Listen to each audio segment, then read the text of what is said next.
belos, gloriosos, temíveis para aqueles que os veem. E esses são os anjos. Sua existência no imaginário popular é inegável. Entretanto, não é só de fantasia que vive o anjo. Mais do que isso, eles são uma realidade, assim como a água que bebemos. E nós cristãos estaríamos sendo imprudentes em não confiar nessa verdade de fé. Neste vídeo você irá conhecer a história dos anjos, sua queda e sua lição de humildade.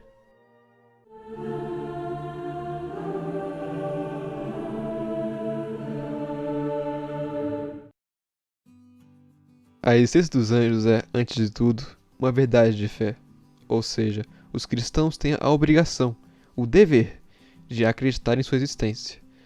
A tradição e também as Sagradas Escrituras são muito claras em testemunhar a existência desses seres.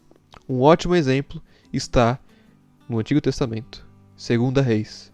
Israel estava em guerra com a Síria e houve dado momento que eles foram cercados em Dotã pelo exército da Síria.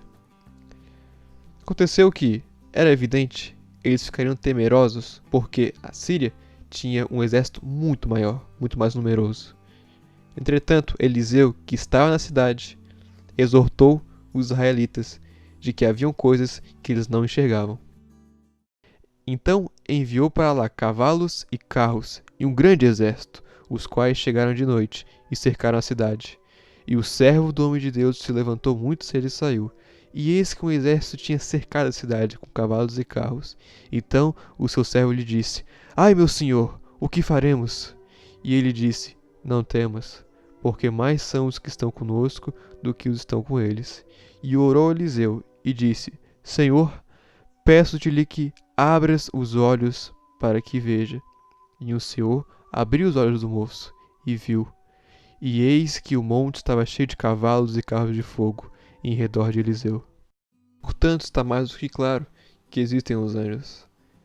O Catecismo da Igreja, citando Santo Agostinho, nos traz aquilo que é a identidade dos anjos. Anjo, ou mensageiro, é designação de encargo, não de natureza. Se perguntares pela designação da natureza, é um espírito. Se perguntares pelo encargo, é um anjo.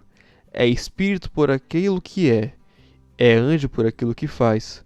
Por todo o seu ser, os anjos são servidores e mensageiros de Deus, porque contemplam constantemente a face de meu Pai que está nos céus. São poderosos executores de sua palavra, obedientes ao som de sua palavra. O que Santo Agostinho quer dizer aqui é que anjo não nomeia aquilo que ele é, e sim o que ele faz. Anjo, do grego angelos, quer dizer mensageiro. Portanto, quando se pergunta o que ele é, você responde, ele é espírito. O que ele faz? Ele é um mensageiro.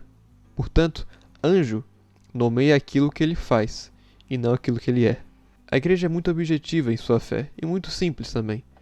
Com uma pequena ajuda teológica, podemos adentrar um pouco essa realidade dos anjos. Agora, é evidente que por se tratar de teologia, você não tem o dever de acreditar. Entretanto, temos como nosso amigo nisso São Tomás de Aquino. Então, estamos bem acompanhados. No princípio, Deus criou os anjos antes dos homens. E, depois que ele o fez, escondeu sua face, para que fosse preservado o seu livre-arbítrio. É importante entendermos o que Deus queria fazer ao esconder a sua face. Precisamos entender que, para o amor ser amor verdadeiro, é necessário duas coisas. Que haja a liberdade. Liberdade para amar. Você não pode obrigar ninguém a te amar. O amor, ele é livre e espontâneo.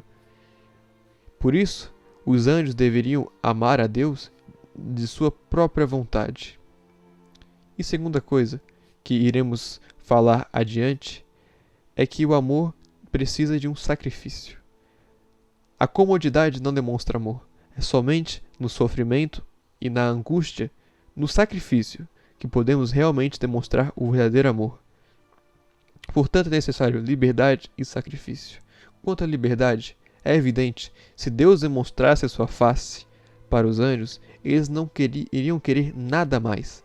Eles iriam, naquele momento, no ato, amar a Deus sobre todas as coisas, e aquela posição nunca mais poderia ser mudada. Então esse é o motivo de Deus não ter revelado sua face. Entretanto, era necessário que de alguma forma ele se revelasse.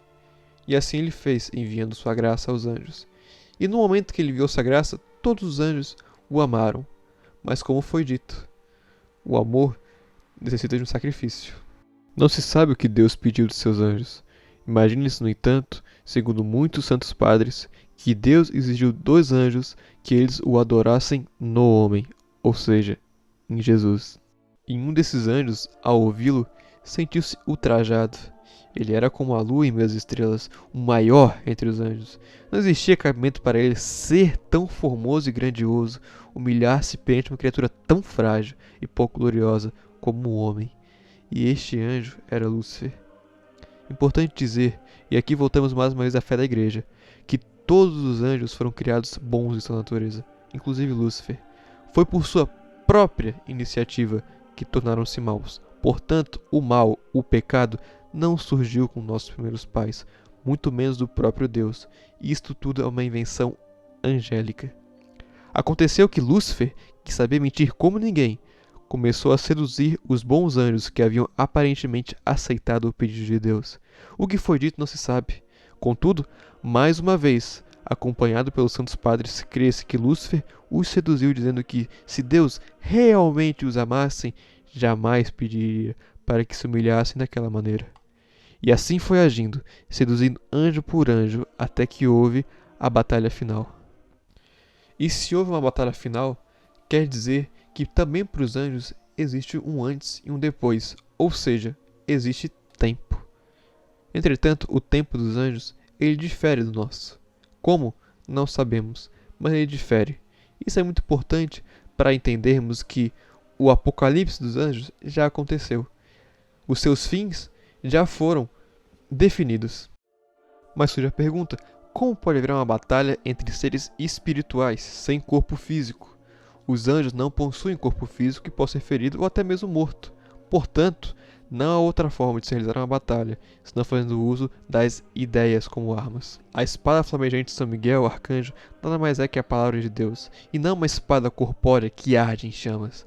Houve então um longo e por que não sangrento debate, onde anjos que haviam sido seduzidos primeiramente por Lúcifer retornaram ao lado dos bons anjos, e da mesma forma, anjos que eram bons foram convencidos a se rebelarem contra o amor e a graça de Deus. E por mais única e terrível que tenha sido a batalha entre os anjos bons e os anjos maus, ela não escapou do seu fim. E assim houve um dramático fim. Depois de incontáveis tentativas de amolecer o coração de Lúcifer, enviando cada vez mais sua graça, Deus, em sua plena sabedoria, enxergou no coração do anjo sua dureza irreversível. Não havia mais arrependimento, e quanto mais Deus enviasse sua graça, mais Lúcifer sofreria por ter que recusá-la. E foi então, não por uma falha em sua plena misericórdia, mas por amor, para privar Lúcifer e seus anjos do sofrimento, que Deus não teve outra opção, senão a de voltar suas costas para o Lúcifer e todos os seus anjos, para sempre. Mas o desfecho dessa batalha não foi apenas drama, houve também alegria. Os bons anjos, após fielmente lutarem, demonstrando seu amor e sua fé, conquistaram o reconhecimento de Deus e foram presenteados, sendo admitidos à sua presença, podendo agora contemplar sua gloriosa face. Os maus anjos, no entanto, foram expulsos para a terra, e dessa forma eram definidos os finais dos 2 exércitos, e a esse desfecho o catecismo defende. Ou seja, temos o dever de crer nisto, que os bons anjos, por estarem agora na presença de Deus, já não mais podem pecar. Enquanto os maus anjos, por terem se distanciado de Deus, não possuem mais redenção. E essas condições são eternas. Mas ainda resta falar sobre humildade. Vemos a grande diferença entre São Miguel Arcanjo e Lúcifer. Lúcifer era o maior de todos os anjos, o mais glorioso, talvez o mais belo. Mas essa posição de prestígio durou até o Apocalipse, onde São Miguel Arcanjo, que devia ser muito menor e menos glorioso do que Lúcifer, pisou sua cabeça e, com a autoridade do justo guerreiro, expulsou aquele que era o maior entre os da sua espécie, O orgulho de Lúcifer deu a ele uma grande posição de prestígio e glória diante dos outros anjos que eram seduzidos por ele. Já Miguel usou-se de outro meio para isso, o da humildade. A grande diferença entre os dois é que Lúcifer teve sua grande glória, mas que foi passageira. Enquanto isso, Miguel alcançou a glória eterna, liderando os bons anjos contra o poderoso Lúcifer, sempre humilde, irradiando fé e amor nas promessas de Deus. Que façamos, do exemplo de São Miguel Arcanjo, o nosso exemplo. Que nunca deixemos que a ilusão de um dia sermos capazes de sermos como Deus tome nossa mente, como tomou a mente de Lúcifer, que, por Deus, foi dada muita glória, mas que hoje essa glória existe somente em sua memória. Que nos façamos humildes perante Deus, pois Ele faz grande aqueles que são os menores e os mais frágeis.